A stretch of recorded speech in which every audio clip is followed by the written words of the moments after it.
There was a motorhome park that was everything but typical in the middle of Idaho. It was hidden behind tall trees and it had a frightening mystery that would long haunt my mind. When I was just 12 years old, when the border between reality and the preteen maturity blurred with curiosity, my mind had no boundaries. This is when it all started. I would be startled awake in the small hours of the morning, between 4 and 5 a.m., by an unsettling symphony of sounds coming from Jeff's window.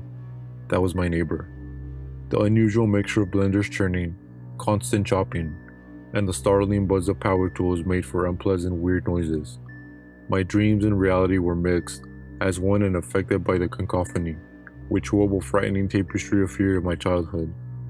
The view from my bedroom window gave me access to Jeff's weird activities. It allowed me to see his motorhome clearly, and I frequently caught sight of weird flashes of light coming from behind his curtains.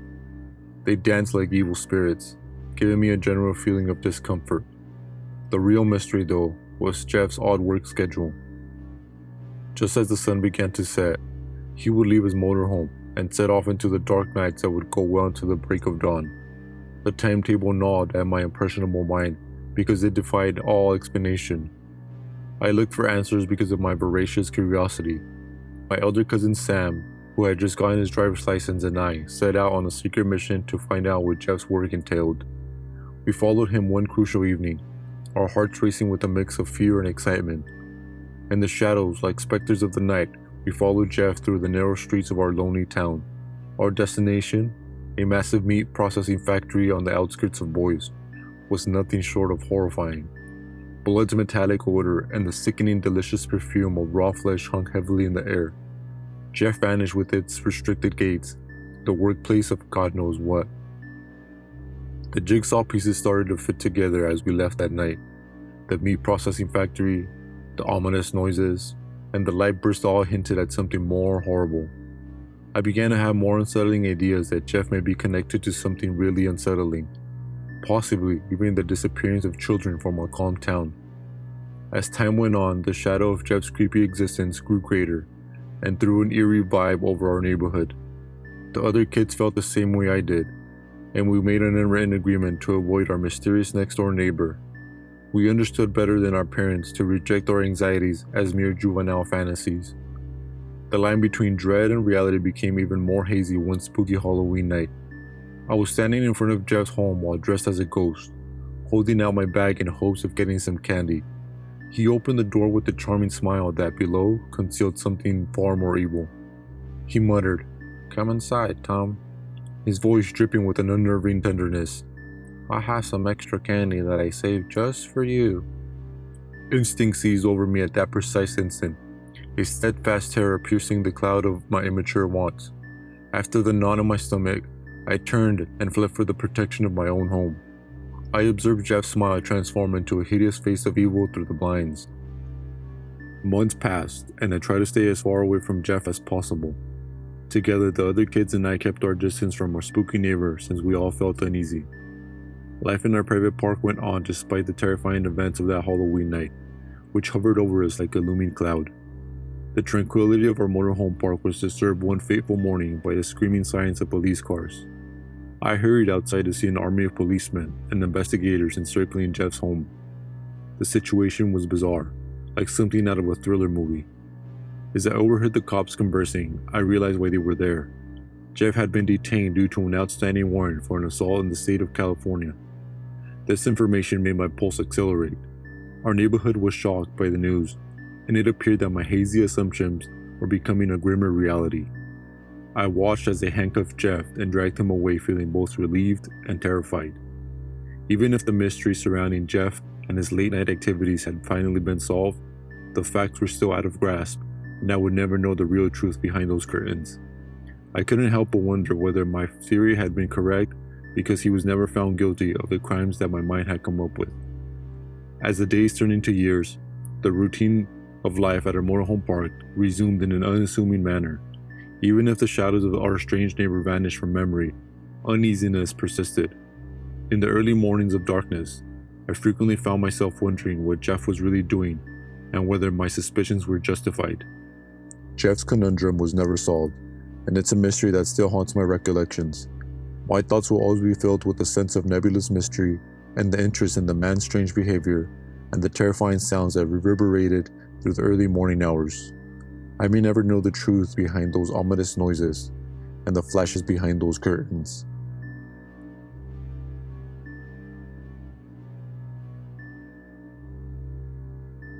I was strolling through our tiny middle-class neighborhood poorly illuminated streets on a Friday night. I was riding my bike to the home of my best friend Miles for a sleepover. On the outskirts of the city, Miles resided in a little trailer park where the lamps flickered and the shadows looked a bit too eager to envelop any pedestrian. I experienced an odd sensation of uneasiness as I rode up to Miles' trailer. On the crooked concrete path leading to his front door, the flickering porch light formed unsettling shadows. I knocked on the door anyhow. His mom answered the door and said goodbye to Miles as she left for a graveyard shift at the gas station. I was anxious to spend that night with my best bud, shaking aside my anxiety. When Miles greeted me, he grinned briefly before looking down at his phone. He had received a text message from his girlfriend, and as he read it, I could see the disappointed expression on his face. He sighed and said, "Hey Caleb, I'm sorry, I have to visit Emily. I just can't leave her in this state because she's so depressed." I made an effort to mask my dissatisfaction, but it was difficult not to feel abandoned. "Miles, are you certain? We've been talking about this sleepover for weeks after all." He gave me a shoulder pat. "I get it, buddy. I'll make it up to you, I swear. Just simply stay for a while. I'll be back as soon as I can." He quickly left after saying that, leaving me alone in the dim trailer. I sat down on the couch, and the wall clock read 9 p.m. as I tried to make the best of the situation. I switched on the TV in an effort to divert my attention from my mounting anxiety. I must have dozed off at some point, since a startling noise disrupted my sleep. It made a guttural strange sound that gave me the chills. I sat up, trying to make sense of what I was hearing while feeling bewildered. The voice resembled of a man's voice mixed with an agonizing sobs of a dying horse. I became aware that it was coming from within the trailer, and my chest pounded.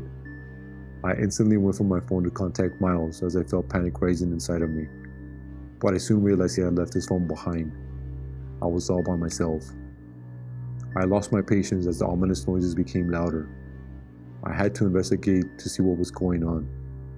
I sneaked towards the sounds, which directed me to the kitchen. That was where the strange commotion was coming from. I froze in shock of what I saw approaching the kitchen doorway. I slipped into the water heater closet to stay out of sight. A person was stirring a pot of water while standing by the stove. He had a horrifying appearance.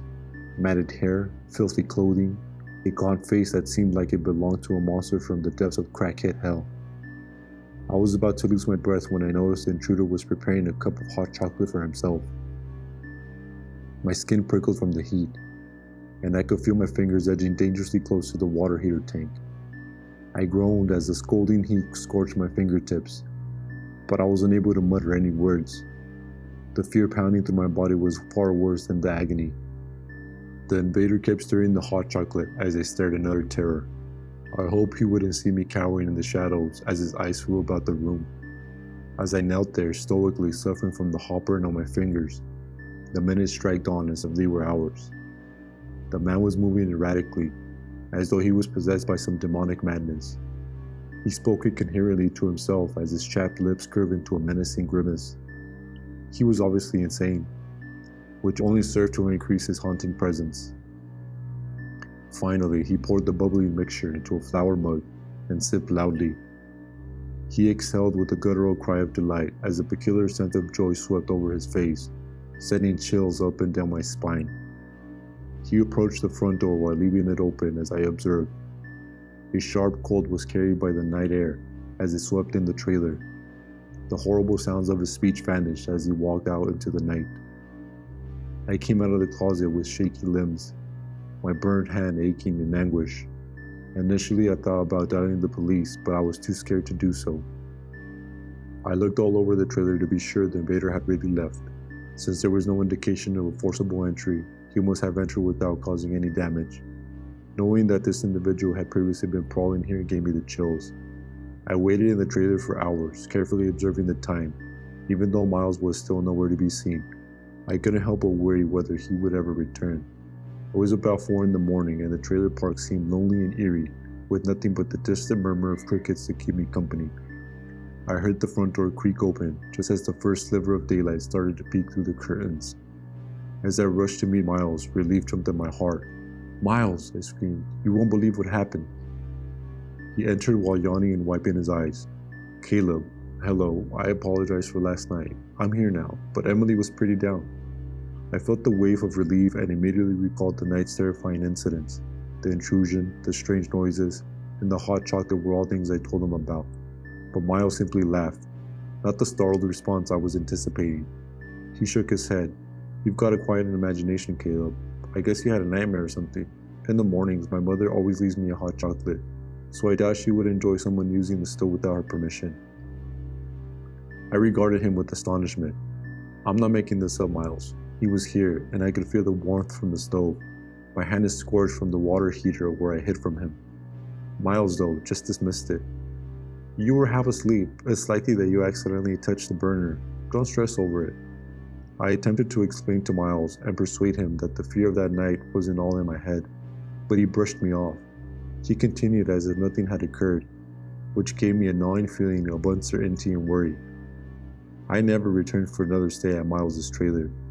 I couldn't get rid of the impression that something genuinely horrible had happened when I stayed over that night.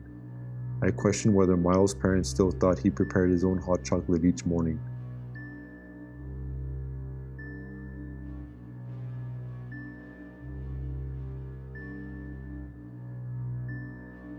In the fall of 2005, when my son Owen and I moved to Kansas to an RV park.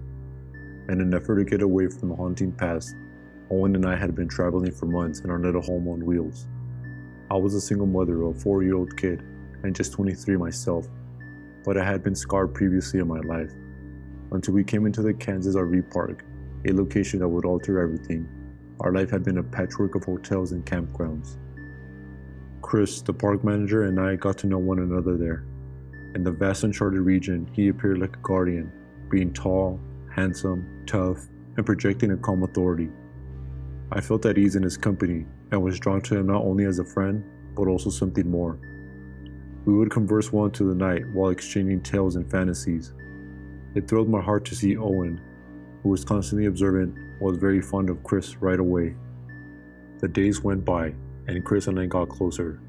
I grew to respect his strong sense of responsibility for the park and its people, as he frequently stopped by our place.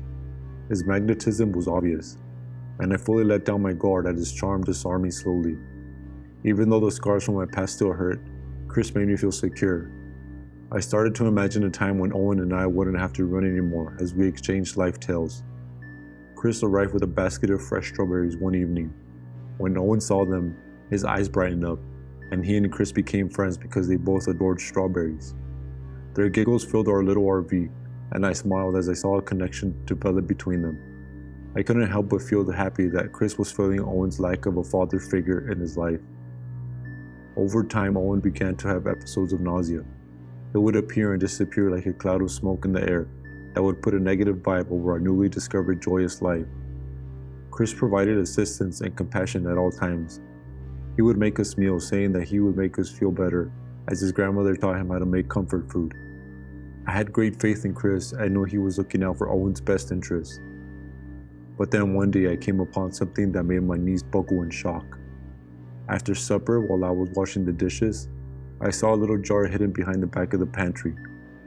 As I saw the word antifreeze on the label, my heart sank. I panicked as I recalled the off-putting flavor that occasionally stained Owen's meals. With tears in my eyes, I approached Chris, and in anger he denied any accusations that he would put any chemicals in the foods he cooked for us. He instead showed me a side of him that I had never seen. His attractive manner vanished, replaced by a terrible and mean jealousy. He was in a state of anger that consumed him with no filter. The friendliness I had grown to know was a sharp contrast to the rage in his eyes. I looked further into Chris's history as the truth about him started to surface. It didn't take me long to find a trail of sinister secrets. He had a history of having trouble controlling his temper, and his possessiveness had occasionally resulted in violence. I came to the conclusion that his outward charm had been hiding a monster. and I had unintentionally allowed that monster into our lives. My dear Owen had been placed in danger, and my heart broke for him. No matter what the cost, I had to keep him safe. Chris's conduct got increasingly unpredictable as the days went by, and I came to realize that our escape had turned into a life or death situation. I started organizing our escape while making sure Chris wouldn't know anything. One foggy night, amid the pitch blackness of the RV park, I quietly packed our stuff. Owen was comfortably sleeping in his bed and unaware of the inner turmoil I was experiencing. Chris was nowhere to be seen, so I took advantage of the situation. I sent Chris a message explaining why we had to go, with tears in my eyes. I gave Owen one more kiss on the forehead and vowed in a low voice to protect him. I left behind a man who had attempted to poison the person I loved the most in the world. As we departed from that RV park, which had once been our glimmer of hope, had turned into a real horror experience. The park's far-off lights vanished into the darkness as I glanced in the rear-view mirror. Years later, I consider the emotional frailties that allowed Chris to penetrate our society, while I sit in a new home far from that monster that we fled. I was too eager to find Owen a protector and a father figure because I was too trusting and naive. Being deceived by the appearance of charisma and power, I had disregarded the cautionary indicators. I learned a crucial lesson from my ordeal. Appearances can be deceiving, and not everyone who professes to be a provider has good intentions. I came to see how crucial it was to put my sense of security above my own heart desires. Even if the wounds from our past may never completely heal, they serve as a warning to be watchful and careful in a world that may be both dark and beautiful. I'm grateful that we escaped from that danger that awaited us at that Kansas RV park.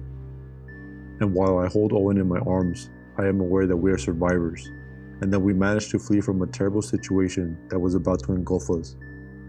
Although we may have emotional scars, we also have the fortitude to persevere and guard one another. In the end, I took comfort from our escape and the knowledge that Owen would grow up without having the threat of a monster hanging over his head. And I promised to be the defender he needed, to keep him safe from the dangers of strangers, and to make sure I don't disregard any red flags.